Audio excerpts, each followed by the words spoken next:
My name is Martin Brandt. I've been teaching English at Independence High School in San Jose, California for 25 years. I was selected as a Carlston Family Foundation honoree in 2003, 12 years ago.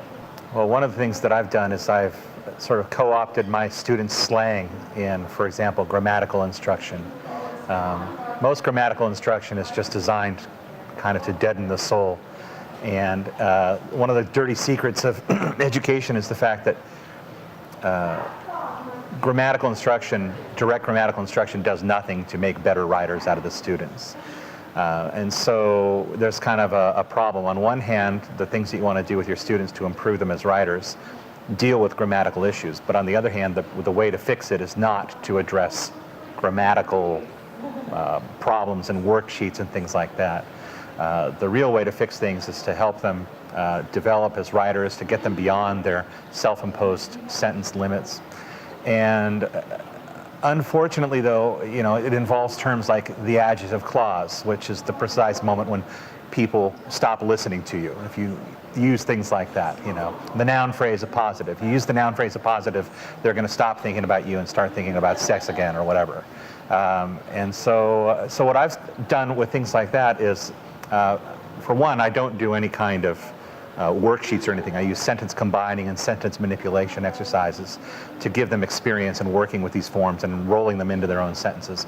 But I don't call them the adjective clause. I'll call the adjective clause, for example, the dime dropper. Drop a dime on that noun. You know, it's an old mafia term for using a payphone to inform the cops about what's about to go down.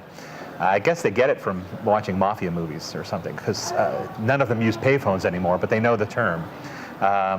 The noun phrase appositive, where you use a little phrase to sort of rename a previous noun, either in a positive, negative, or neutral way, is, in my parlance, is called a smack talker. And so let's talk smack on that noun. Let's do a smack talker phrase. And then I'll even roll them together, the smack talker dime dropper combo, which is actually a very common form used in professional writing, but it doesn't have any name that I'm aware of beyond my own rather bizarre nomenclature. So mostly it sort of revolves around taking what they use in their own language and using it for our purposes in the classroom. Right now I'm reading The Great Gatsby with my American Lit class.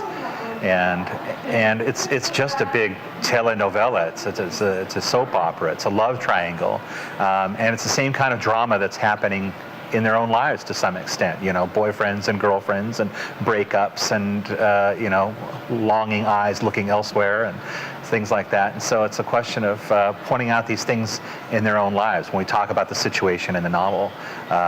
You know, what's a Gatsby like? Isn't Gatsby kind of a high school guy? You know, he's really kind of stalking this woman, and he's got this idea like, oh, I'm gonna have all these parties, and then she's gonna walk in someday, and she's gonna fall in love with me. I mean, that's a very high school kind of mentality that he's got. And in fact, in the book, Nick, the narrator, says precisely that. He says that he invented just the sort of Jay Gatsby that a teenage boy or something like that a young man would be likely to invent, and he stuck to this conception until the very end.